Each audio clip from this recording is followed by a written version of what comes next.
So what's your name and your birthday? Alright, I'm Jose Cabrera, the son of Rosalio Cabrera. My birthday is 9/5/87, September 5th, 1987. Okay, and I know that you're married to the beautiful Ashley. Yep. How did you meet Miss Ashley?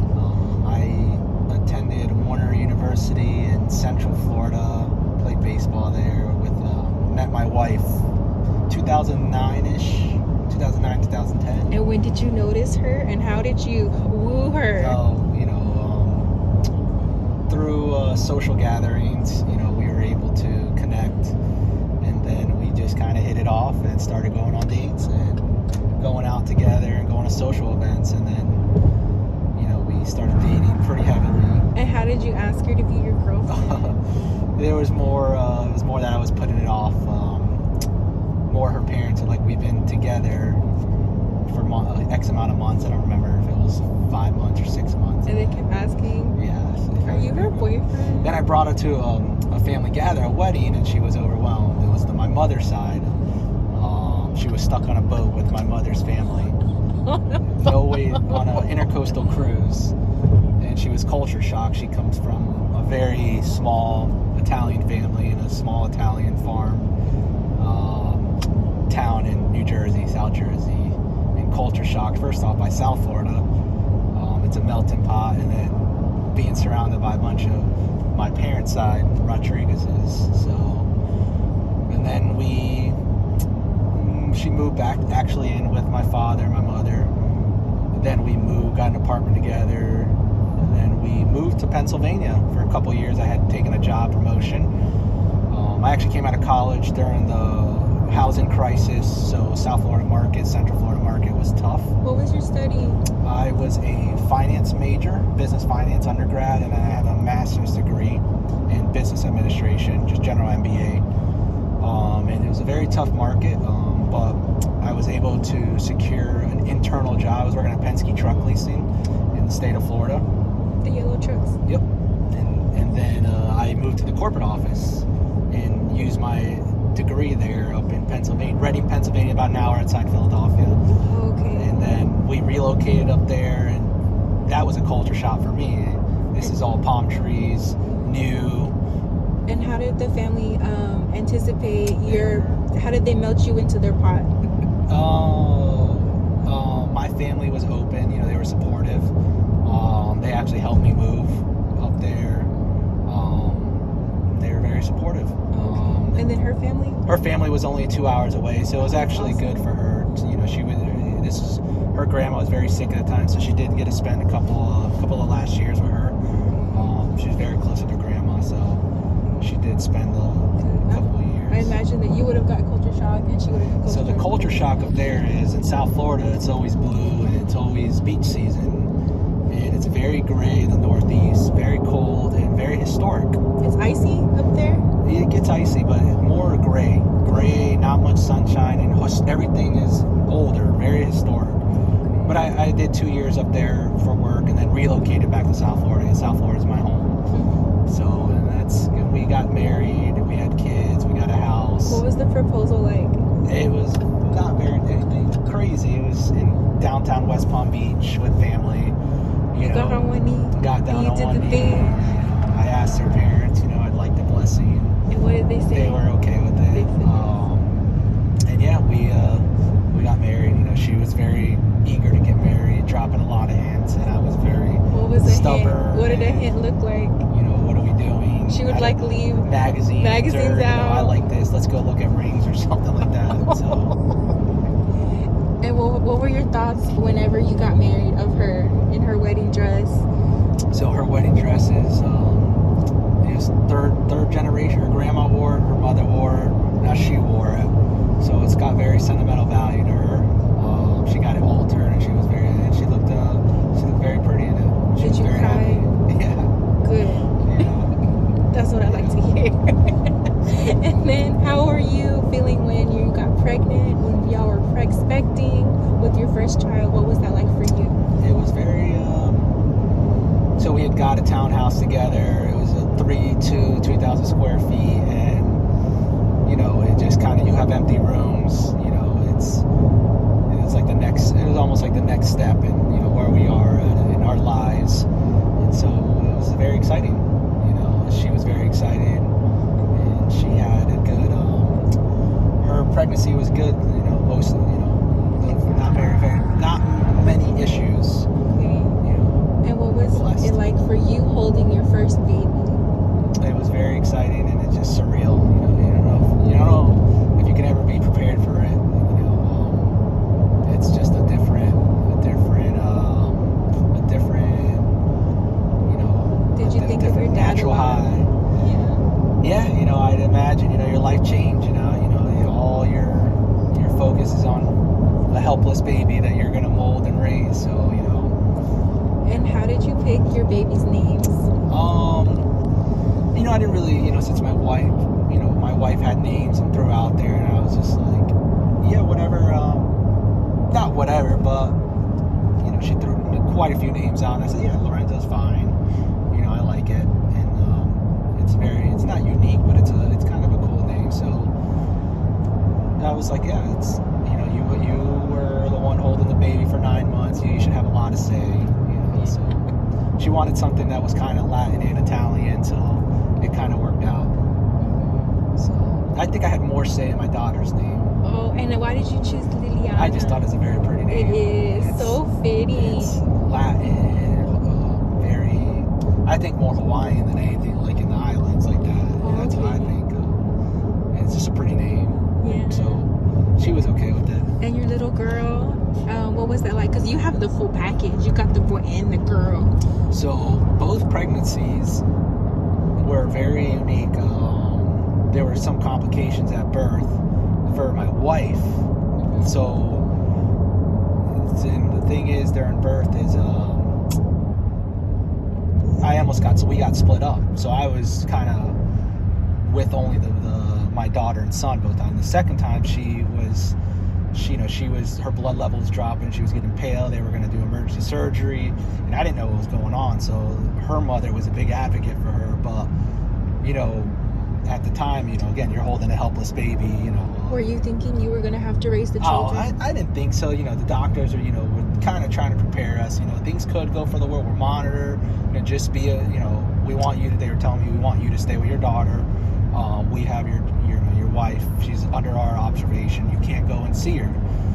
You know, I was more distracted by having my daughter, and my mother-in-law was she works at a hospital, she runs a hospital network in New Jersey, so she's dialed in with the network and how things are, and so she was, no, you're going to get me answers, and I you know, again, I'm with my daughter, you know, it's a newborn, so there's not much I can really do, you know, I'm more intimidated by doctors and nurses, so, but everything worked out, she was able to recover and respond to the blood infusion they were doing.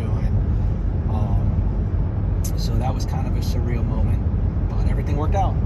Yeah.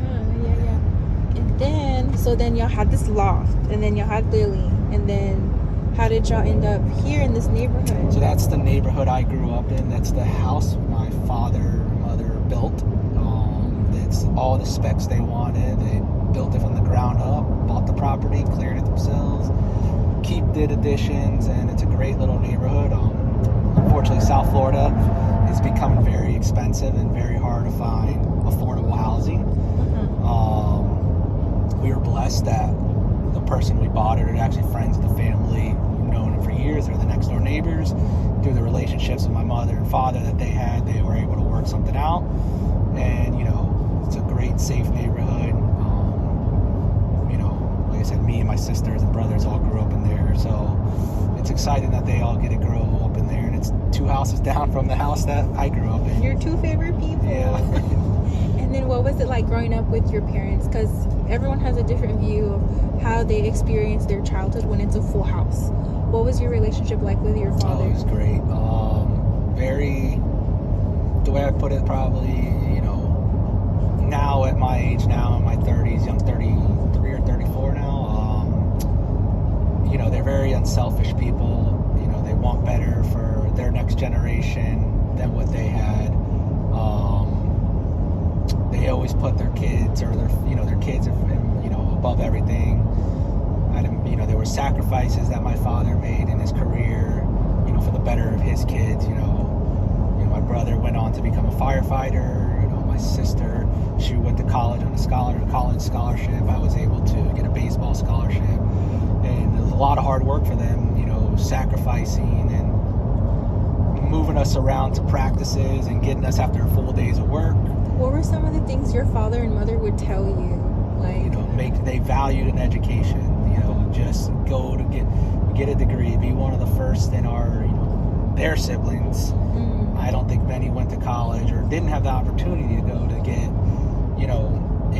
a degree without maybe working through school. They're like, you have your whole life to work. Go to school, get as much education as possible. You can be successful without education, but you do help. You can get your name in an application in the front of the line. So they pushed that. They put me and they put me and my sister through private school.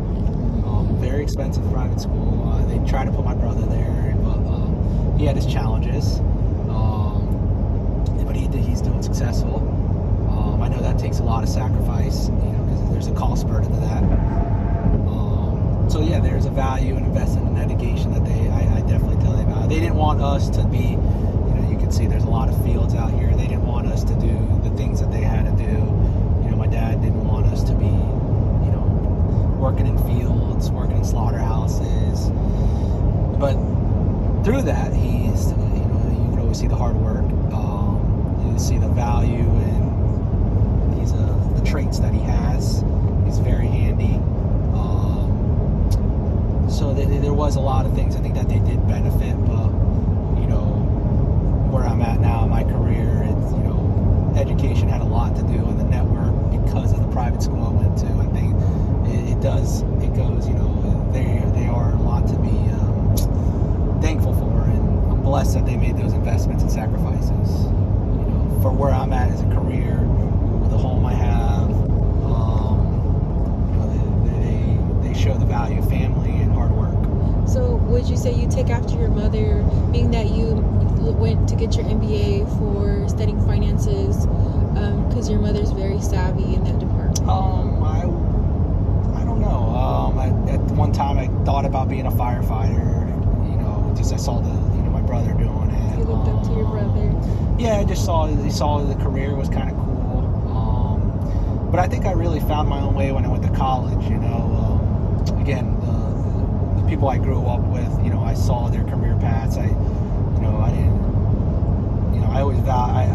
in school, I felt like you should major in 4 things. Something in either finance, accounting, or statistics for business. Become a lawyer.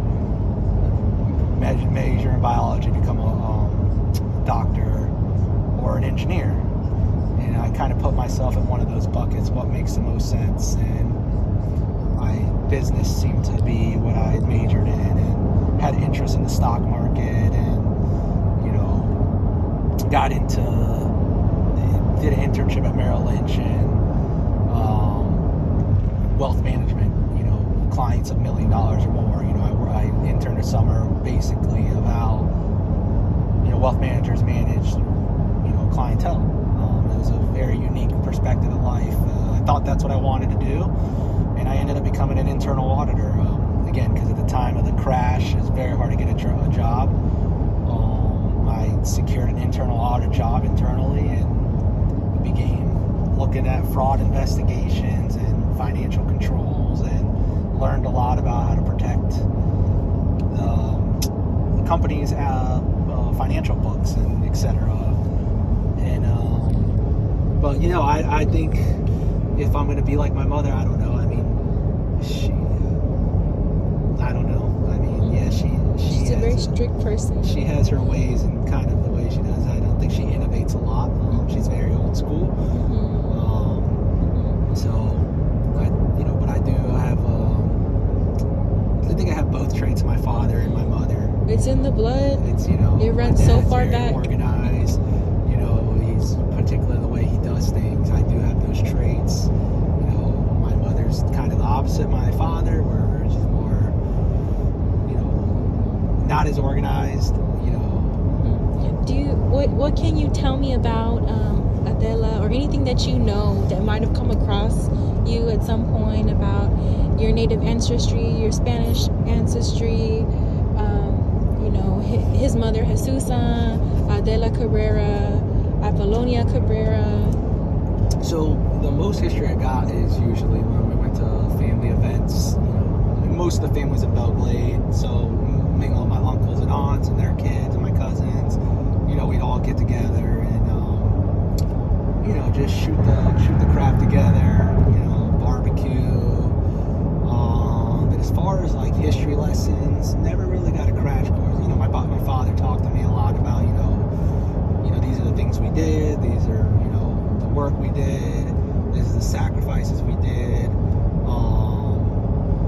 But as far as a crash course on history, and then I would say, I think a few years ago I missed a big family reunion.